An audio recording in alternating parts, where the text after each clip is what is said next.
Corona virus से इस समय पूरी दुनिया में तबाही मची हुई है। दुनिया की सरकारें इसकी वैक्सीन खोजने में लगी हुई हैं ताकि जल्द से जल्द इस पर लगाम लगाई जा सके। लेकिन कोरोना वायरस ही नहीं, इससे पहले भी दुनिया ने ऐसी और भी कई महामारियां देखी हैं जिन्होंने पूरी दुनिया का नक्शा ही बदल कर रख दिया। तो आइए जानते हैं ऐसी ही कुछ बीमारियों के बारे में। ब्लैक डेथ 1346 से 1353। ब्लैक डेथ एशिया होते हुए यूरोप पहुंचा और इसने दोनों ही जगहों पर खूब तबाही मचाई। कुछ अनुमान तो यहाँ तक दावा करते हैं कि इसने यूरोप की आधी आबादी खत्म कर दी थी। ये पिस्सू और संक्रमित चूहों के जरिए लोगों में फैला था। हालांकि माना जाता है कि इस महामारी के लिए जिम्मेदार बैक्टीरियम येरसिनिया पेस्टिस अब खत्म हो चुका है। इस बीमारी से मारे गए लोगों को सामूहिक कब्र में दफनाया जाता था।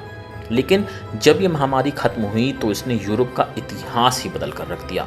इतने सारे लोगों के मरने की वजह से यहाँ श्रमिकों का मिलना मुश्किल हो गया था, जिसके चलते वहाँ जो लोग काम करने को तैयार हुए उन्हें बेहतर वेतन मिला और दास प्रथा पर भी अंकुश लग सका। अध्ययनों से पता चलता है कि इन श्रमिकों को अच्छी गुणवत्ता का खाना भी उपलब्ध हुआ, जिसमें मांस और ब्रेड शामिल थी। साथ ही महंगे श्रम के चलते तकनीक की दिशा में भी नई खोजें हुई। दूसरा, कोकोलिड्जी महामारी 1545 से 1548। जिस इन्फेक्शन के चलते कोकोलिड्जी महामारी फैली थी वो एक वायरल हैमरेज बुखार था, जिसने मैक्सिको और सेंट्रल अमेरिका में करीब 1.5 करोड़ लोगों की जान ली थी। पहले से ही अत्यधिक सूखा झेल रही यहाँ की आबादी के लिए ये रोग पूरी तरह से विनाशकारी साबित हुआ। कोकोलिड्जी एक एस्टेक शब्द है जिसका अर्थ होता है कीट। पीड़ित के कंकालों से डीएनए की जांच करने वाले एक हालिया अध्ययन में पाया गया कि वे सभी लोग सैल्मोनेला की उप प्रजातियों से संक्रमित थे, जिन्हें एस पैराटिफिसी के रूप में जाना जाता है, जिससे मियादी बुखार होता है। यह एक ऐसे बुखार की श्रेणी है जिसमें टाइफाइड भी शामिल है। मियादी बुखार के चलते डिहाइड्रेशन, तेज बुखार और जठरांत्र संबंधी बीमारियां हो सकती हैं, जो कि आज भी स्वास्थ्य खराब होने का एक मुख्य कारण है। तीसरा है अमेरिकन प्लेग, 16वीं शताब्दी। अमेरिकन प्लेग यूरेशियन बीमारियों का एक समूह था जो यूरोपीय खोजकर्ताओं द्वारा अमेरिका में आया था।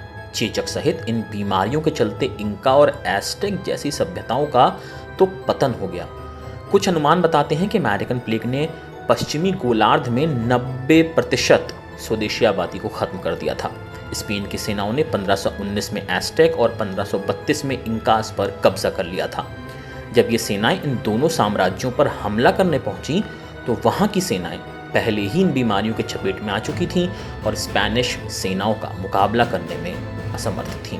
अगर देखा जाए तो एक तरह से इस बीमारी ने स्पेन की सेनाओं की मदद की थी।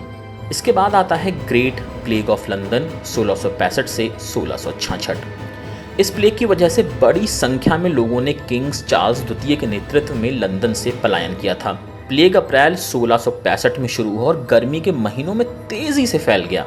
इसका सबसे बड़ा कारण पिस्सू और संक्रमित चूहे थे। जब ये प्लेग खत्म हुआ तब करीब 1 लाख लोग मारे जा चुके थे, जिसमें से 15% लोग लंदन से थे। फिर बारी आती है स्पेनिश फ्लू की 1918 से 1920। दक्षिण सागर से उत्तरी ध्रुव तक फैले स्पेनिश फ्लू की चपेट में करीब 50 करोड़ लोग आए थे, जिसमें से करीब 1 करोड़ लोगों की मौत हो गई थी। ये बीमारी पहले विश्व युद्ध के समय और भी ज़्यादा फैली, क्योंकि उस समय सैनिक बहुत ही बुरे हालातों में रह रहे थे। मज़ेदार बात यह है कि स्पेनिश फ्लू नाम के बावजूद इसकी शुरुआत स्पेन में नहीं हुई थी।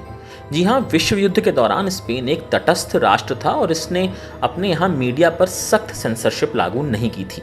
इसकी वजह से वहाँ की मीडिया ने इसकी खबरों के बारे में खूब लिखा और लोग इसके बारे में जानने लगे, जिससे इसका नाम स्पेनिश फ्लू पड़ गया और आज तक लोग इसको इसी नाम से जानते हैं। स्वाइन फ्लू 2009 में H1N1 वायरस की नई प्रजाति के चलते स्वाइन फ्लू सबसे पहले मैक्सिको में फैला था और देखते ही देखते ये दुनिया भर में फैल गया।